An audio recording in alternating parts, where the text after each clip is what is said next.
আসসালামু আলাইকুম ভিউয়ার্স। বাদাম কেন খাবেন, দিনে কতটুকু খাওয়া উচিত? বাদাম একটি মুখরোচক খাদ্য। এটি খেতে যেমন সুস্বাদু, তেমনি এর রয়েছে অনেক পুষ্টিগুণ। চীনাবাদাম, কাজু বাদাম, কাঠবাদাম, পেস্তা বাদাম সহ সব ধরনের বাদামে অনেক উপাদান আছে যা শরীরের জন্য উপকারী। তবে অন্য সব খাবারের মতো বাদাম খাওয়ারও একটি নির্দিষ্ট পরিমাণ রয়েছে। প্রয়োজনের চেয়ে বেশি বাদাম খেতে থাকলে শরীরের ক্ষতি হতে পারে। বাদামের পুষ্টিগুণ ও এর বিভিন্ন দিক সম্পর্কে আমাদের জানিয়েছেন মিরপুর ইসলামী ব্যাংক হসপিটাল অ্যান্ড কার্ডিয়াক সেন্টারের পুষ্টিবিদ তাশরিয়ার রহমান। বাদামের পুষ্টি। যে কোনো বাদাম আমাদের প্রতিদিনের ডায়েটে গুরুত্বপূর্ণ। বিভিন্ন পাবলিক হেলথ অর্গানাইজেশন হেলদি ডায়েটের অংশ হিসেবে বাদাম খেতে বলে। বাদামে আছে প্রচুর মনো ও পলি অ্যানস্যাচুরেটেড ফ্যাটস, প্রোটিন ও ডায়েটারি ফাইবার যা রক্তের খারাপ কোলেস্টেরল কমিয়ে ভালো কোলেস্টেরলের পরিমাণ বাড়াতে সাহায্য করে।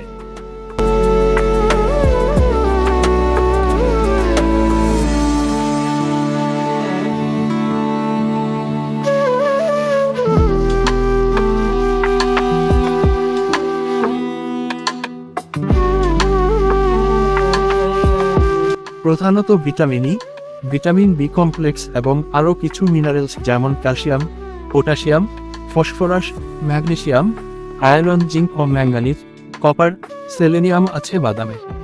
স্বাস্থ্য উপকারিতা। বাদাম হৃৎপিণ্ড ও রক্তের ভালো কোলেস্টেরল বাড়ায়। হৃৎপিণ্ড ভালো রাখতে সাহায্য করে।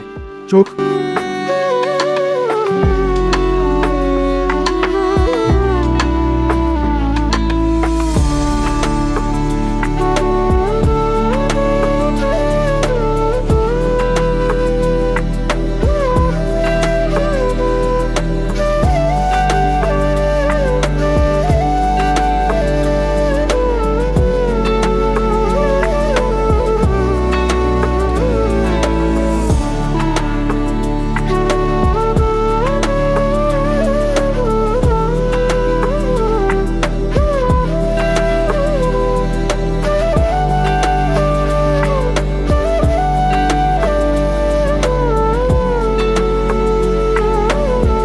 ত্বক, হাড় ও দাঁতের গঠনে সাহায্য করে।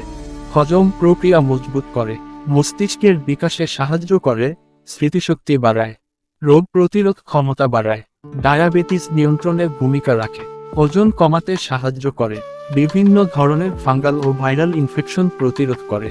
ক্যান্সার প্রতিরোধে সাহায্য করে। প্রতিদিন কতটুকু বাদাম খাওয়া যেতে পারে?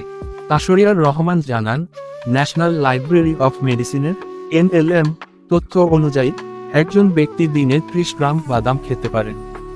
ভালো থাকবেন, সুস্থ থাকবেন। ধন্যবাদ।